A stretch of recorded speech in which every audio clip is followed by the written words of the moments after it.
আসসালামু আলাইকুম প্রিয় শিক্ষার্থীবৃন্দ, কেমন আছো সবাই? আশা করি আল্লাহর রহমতে সবাই ভালো আছো। তোমরা যারা এবার এসএসসি পরীক্ষা দিবে 2026 সালে, তোমাদের পরীক্ষার রুটিনটা কিন্তু প্রকাশ করা হয়েছে। তোমরা ইতিমধ্যে জানো যে তোমাদের পরীক্ষার রুটিন প্রকাশ করা হয়েছে। তো তোমরা উচ্চ মাধ্যমিক শিক্ষা বোর্ড ওয়েবসাইট থেকে তোমরা এই রুটিনটা কিন্তু তোমরা নিজেই দেখতে পারো। তো তোমাদের সুবিধাতে আমরা তোমাদের এই রুটিনটা নিয়ে এসেছি। আর তোমাদের রুটিনের সাথে সাথে তোমাদের জন্য কিছু মূল্যবান তথ্য নিয়ে এসেছি। অবশ্যই ভিডিওটি সম্পূর্ণ দেখবে। অবশ্যই তোমরা উপকৃত হবে। আর ভিডিওটি তোমার বন্ধুদের কাছে শেয়ার করে দিতে পারো। তুমি যদি আমাদের চ্যানেলে নতুন হয়ে থাকো তাহলে অনুরোধ থাকবে এখনই আমাদের চ্যানেলটিকে সাবস্ক্রাইব করে আমাদের সঙ্গেই থাকো। এখন থেকে আমরা প্রত্যেকদিনই তোমাদের জন্য নতুন নতুন আপডেটগুলো সবার আগে দেওয়ার চেষ্টা করবো এবং তোমাদের সাজেশনগুলো দেওয়ার চেষ্টা করবো ইনশাআল্লাহ। তো সেজন্য অবশ্যই আমাদের চ্যানেলটিকে সাবস্ক্রাইব করে আমাদের সঙ্গেই থাকবে। তো বন্ধুরা দেখো, এখানে লেখা আছে মাধ্যমিক ও উচ্চ মাধ্যমিক শিক্ষা বোর্ড, সেটা হচ্ছে বাংলাদেশে তোমরা জানো সবগুলা বোর্ডেরই এখানে দেওয়া আছে।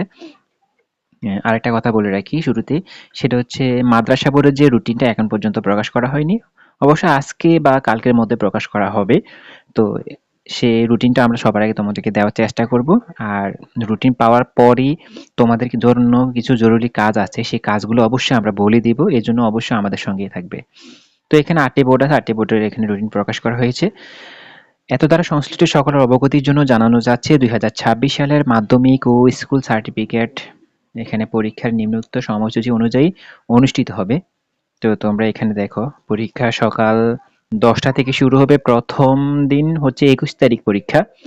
তো 21 তারিখে পরীক্ষা হচ্ছে আমাদের, দেখো 21/4/2026 মঙ্গলবার থেকে পরীক্ষা শুরু হবে। এখানে প্রথম আছে বাংলা আবশ্যিক, যেটা এটা সবাই দিতে পারো, বাংলা প্রথম পত্র, তারপর সহজ বাংলা প্রথম পত্র, এটা তোমাদের না দেখলেও চলবে। তোমরা শুধু বাংলা প্রথম পত্র আবশ্যিক যেটা এটা তোমরা ফলো করবে। তারপরে আছে দেখো বাংলা দ্বিতীয় পত্র আছে, এটা হচ্ছে 23 তারিখে। তারপরে ইংরেজি প্রথম পত্র সবার, যেটা 26 তারিখ। তারপর 28 তারিখ হচ্ছে ইংরেজি দ্বিতীয় পত্র। তারপরে আছে আমাদের 30 তারিখ হচ্ছে তথ্য ও যোগাযোগ প্রযুক্তি। তারপর আছে গণিত। গণিত দেখো 30 তারিখের পরে 3 তারিখে হচ্ছে আমাদের গণিত পরীক্ষা। বাংলাদেশের বিশ্ব পরিচয় পরীক্ষা আছে এখানে মঙ্গলবার।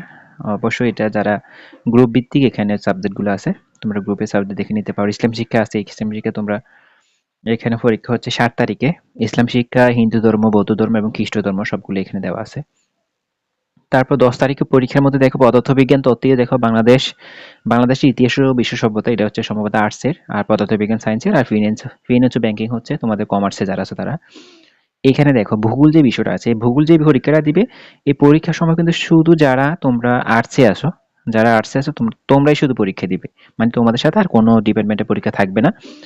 তোমরা অবশ্যই ওই দিনের পরীক্ষার বিষয়গুলো অবশ্যই ভালো করে শেষ করে যাবে আর কি। অবশ্যই আমরা এই ভিডিও নিয়ে আসবো তোমাদের উপকারের জন্য। অবশ্যই গুরুত্বপূর্ণ মতামতগুলো আমরা তোমাদেরকে জানিয়ে দেব। তারপর আছে দেখো 12 তারিখে যে পরীক্ষা আছে, রাষ্ট্রবিজ্ঞান আছে, কৃষি আছে, সঙ্গীত আছে, আরবি, সংস্কৃত, পালি, তারপরে শারীরিক শিক্ষা ও ক্রিয়া, চারু কারুকলা। এগুলোর মধ্যে তোমার যে বিষয়টা আছে তোমরা অবশ্যই এগুলি দেখবে। বিশেষ করে রাষ্ট্রবিজ্ঞান, কৃষি শিক্ষা, এই দুইটা বিষয় একটু ভালো করে, এগুলো মোটামুটি সবার থাকে।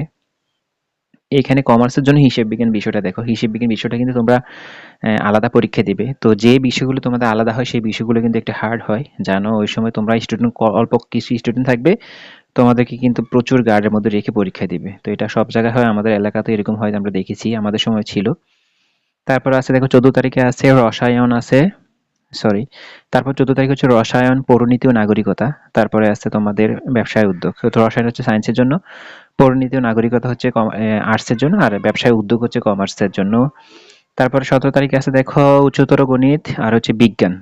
তো উচ্চতর গণিত আর বিজ্ঞান বিষয়টা এখানে সায়েন্সের একটা আছে, আর বিজ্ঞান বিষয়টা সম্ভবত এখানে কার আছে, এটা এটা সম্ভবত আর্টসের আছে সম্ভবত। যাই হোক, তারপর আছে দেখো 20 তারিখ আছে কি তোমাদের জীববিজ্ঞান আর হচ্ছে অর্থনীতি। তো এইটুক পর্যন্ত তোমাদের পরীক্ষা, যে 20 তারিখ পর্যন্ত তোমাদের পরীক্ষা। 20 তারিখের পরে তোমাদের কি করবে, স্ব যে স্কুল আছে, তো স্ব প্রতিষ্ঠানে তোমাদের ব্যবহারিক পরীক্ষাগুলো নিয়ে নিবে। তো ব্যবহারিক যে পরীক্ষা আছে সেই পরীক্ষাগুলো তোমরা স্ব স্কুলে দিবে। সেজন্য তোমাদের নির্দিষ্ট একটা টাইম দিয়ে দিছে, বলছে 7 তারিখ থেকে শুরু করে 14 তারিখ পর্যন্ত তোমাদের পরীক্ষাগুলো নিয়ে কমপ্লিট করতে হবে। 7 থেকে 14 তারিখের মধ্যে এগুলো তোমাদের ডেট দেওয়া হবে। অবশ্যই তোমাদের স্কুল থেকে জানিয়ে দেওয়া হবে যে কখন তারা পরীক্ষাগুলো নিবে। এগুলো তোমাদের স্ব স্কুলে কিন্তু পরীক্ষাগুলো নেওয়া হবে। তো এই ছিল তোমাদের পরীক্ষার রুটিন, অবশ্যই রুটিন পাওয়ার সাথে, সাথে তোমাদের রুটিনটা সামনে নিয়ে বসে তোমাদের পড়াগুলো শেষ করা দরকার। আর তার পরবর্তী যে ভিডিওটা আমরা দিব, সেই ভিডিওটার জন্য তোমরা অবশ্যই অপেক্ষা করবে। আর এই ভিডিওটা অবশ্যই সবাই দেখবে। কারণ ওই ভিডিওগুলো তোমাদের আপডেট সকল গুরুত্বপূর্ণ তথ্যগুলো আমরা তুলে ধরবো ইনশাআল্লাহ। কারণ তোমাদের এই যে পরীক্ষা দিছি, এই পরীক্ষায় কিন্তু তোমাদের এখানে কোনো গ্যাপ নাই, গ্যাপ খুবই কম। এবারে পরীক্ষা কিন্তু খুবই কম। আর যারা মাদ্রাসায় পরীক্ষা দেবে তাদের গ্যাপ কিন্তু আরো কম পড়বে, কারণ তোমাদের সাবজেক্ট কিন্তু আরো বেশি। তো যাই হোক, পরবর্তী ভিডিও পাওয়ার জন্য অবশ্যই আমাদের সঙ্গেই থাকবে। যাওয়ার আগে আরেকটা কথা বলে রাখি, তুমি যদি এখন পর্যন্ত আমাদের চ্যানেলটিকে সাবস্ক্রাইব না করো, তাহলে এখনই আমাদের চ্যানেলটিকে সাবস্ক্রাইব করো, কারণ পরবর্তী সকল আপডেটগুলো তোমাদের জন্যে। ভালো থেকো, সুস্থ থেকো, পড়াশোনার সাথেই থেকো, অবশ্যই আমাদের সঙ্গে থাকবে। তোমার যদি কোনো মূল্যবান মতামত থাকে অবশ্যই কমেন্ট করে জানাতে পারো। ভালো থেকো, আসসালামু আলাইকুম।